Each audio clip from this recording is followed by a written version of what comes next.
আজি ৰাজভৱনত আমাৰ অসমৰ সন্মানীয় ৰাজ্যপাল মহোদয়ে অহা 21 তাৰিখৰ পৰা হ'বলগীয়া বিধানসভাত আমাক প্ৰটেম স্পীকাৰ হিচাপে আমাৰ মাননীয় সদস্যসকলক নৱনিৰ্বাচিত সদস্যসকলক শপত বাক্য পাঠ কৰাৰ বাবে অধ্যক্ষ মহোদয়ে আমাক ইয়াতে আজি আমাৰ সদস্য সপ্তমবাৰৰ বাবে আমি নিৰ্বাচিত হৈছোঁ অসম বিধানলৈকে সভালৈকে।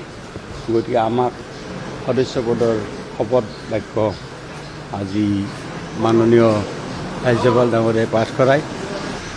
গতিকে সেইকাৰণে মই আজি আমাৰ মাননীয় মুখ্যমন্ত্ৰী ডক্টৰ হিমন্ত বিশ্ব শৰ্মা ডাঙৰীয়াক মই ধন্যবাদ আগবঢ়াইছোঁ এই সুযোগতে, কাৰণ প্ৰটেম অধ্যক্ষৰ পদৰ বাবে তেখেতে আমাক নিৰ্বাচিত কৰিছে।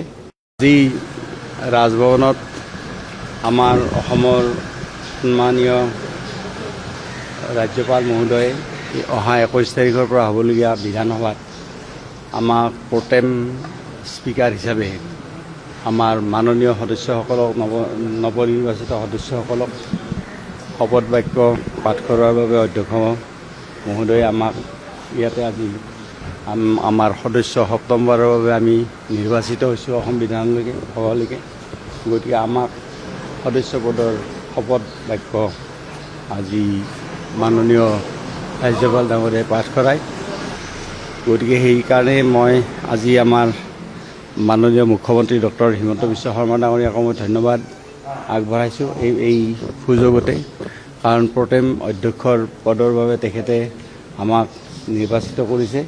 আজি ৰাজভৱনত আমাৰ অসমৰ সন্মানীয় ৰাজ্যপাল মহোদয়ে অহা 21 তাৰিখৰ পৰা হ'বলগীয়া বিধানসভাত আমাক প্ৰটেম স্পীকাৰ হিচাপে আমাৰ মাননীয় সদস্যসকলক নৱনিৰ্বাচিত সদস্যসকলক শপত বাক্য পাঠ কৰাৰ বাবে অধ্যক্ষ মহোদয়ে আমাক ইয়াতে আজি আমাৰ সদস্য সপ্তমবাৰৰ বাবে আমি নিৰ্বাচিত হৈছোঁ অসম বিধানলৈকে সভালৈকে।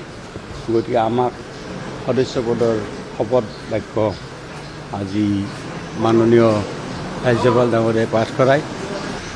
গতিকে সেইকাৰণে মই আজি আমাৰ মাননীয় মুখ্যমন্ত্ৰী ডক্টৰ হিমন্ত বিশ্ব শৰ্মা ডাঙৰীয়াক মই ধন্যবাদ আগবঢ়াইছোঁ এই সুযোগতে, কাৰণ প্ৰটেম অধ্যক্ষৰ পদৰ বাবে তেখেতে আমাক নিৰ্বাচিত কৰিছে।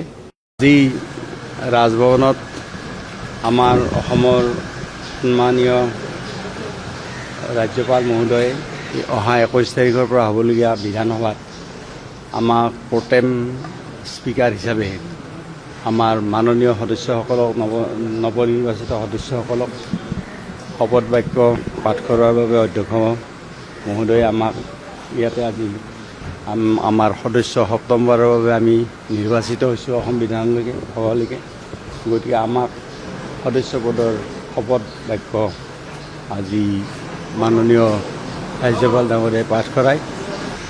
গতিকে সেইকাৰণে মই আজি আমাৰ মাননীয় মুখ্যমন্ত্ৰী ডক্টৰ হিমন্ত বিশ্ব শৰ্মা ডাঙৰীয়াক মই ধন্যবাদ আগবঢ়াইছোঁ এই সুযোগতে, কাৰণ প্ৰটেম অধ্যক্ষৰ পদৰ বাবে তেখেতে আমাক নিৰ্বাচিত কৰিছে।